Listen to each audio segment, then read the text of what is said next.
All right, everyone, welcome back to F1 News Pit Pass. Let's jump in, because George Russell's seat at Mercedes, it's under serious pressure. That clash with Max Verstappen in Spain, it stirred up major tension. And now, Toto Wolff's response, it's raising eyebrows across the paddock. George has made his stance clear, he wants to stay. But Toto, he's not rushing into any commitment. Tell me what you think in the comments. And if you're new here, hit that like and subscribe. Now, let's look ahead to the next 3 races. It's Canada next, then Austria, and finally, the big one, Silverstone. But here's the twist. We might be heading into Canada without a Canadian driver. Yep, Lance Stroll might miss his home Grand Prix. He's been battling an injury since early 2023. And recently, it's gotten worse. After struggling in qualifying last weekend, he couldn't even finish the race. And on Monday, he reportedly went in for corrective surgery. So, will he make it back in time? He's done it before, remember Bahrain? But this time, Aston Martin might play it safe.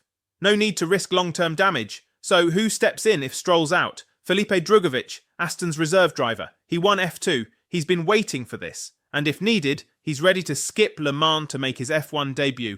But if Aston goes in a different direction, they've got options. Stoffel, Van Dorn. Even Valtteri Bottas is being floated. And speaking of Bottas, let's pause for a quick technical update from the FIA.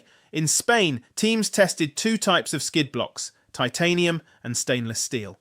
Titanium gives us sparks, those epic night shots. But sparks also mean fire risk. In Japan and China, fires broke out trackside, so the FIA tried stainless steel to reduce sparks. And their verdict? They're sticking with titanium, for now, but teams must keep the steel version on standby, just in case.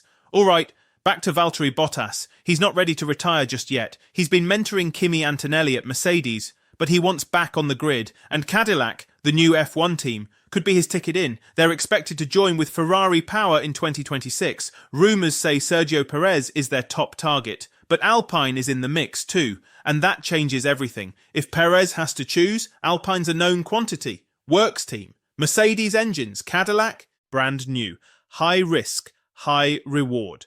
If Alpine grabs Perez, that could open the door for Bottas at Cadillac. But what if Cadillac signs both Perez and Bottas? Safe, but not exciting. Cadillac likely wants at least one young star, preferably American, to build the brand. They could even bring back Zhou Guanyu with that massive Chinese backing. Now, let's rewind. Bottas also revealed something juicy about Red Bull. When asked about joining them, he said, "There's someone in that organisation who's not a big fan of mine." He didn't name anyone, but come on, that sounds like a shot at Helmut Marko, doesn't it? Let me know who you think it is in the comments. Now, let's compare some standings. Yuki Tsunoda had 19 points at this time last year. This year, less. Even after racing in the RB car. Ferrari, massive turnaround. They're currently 2nd in the Constructors' Championship. Hamilton, despite a rough start, has more points this year than last. Now, the big headline from Spain, Verstappen versus Russell. The stewards' report was shockingly direct. They wrote, Car 1 slowed to let Car 63 through, but then suddenly accelerated and caused a collision. That's Max, folks. They didn't call it deliberate, but they did give him 3 penalty points, not 2, and that speaks volumes. This reopened all the Max debates. The brake test on Hamilton in 2021, pushing rivals off in Brazil, Mexico, and now Spain again. But still, no one questions his talent. Max is the fastest on the grid. On most weekends, he gets everything out of the car, and more. That's why Flavio Briatore reportedly said, "I'd sign 2 Max Verstappens if I could." It sounds like a joke, but it's not. And Toto Wolff?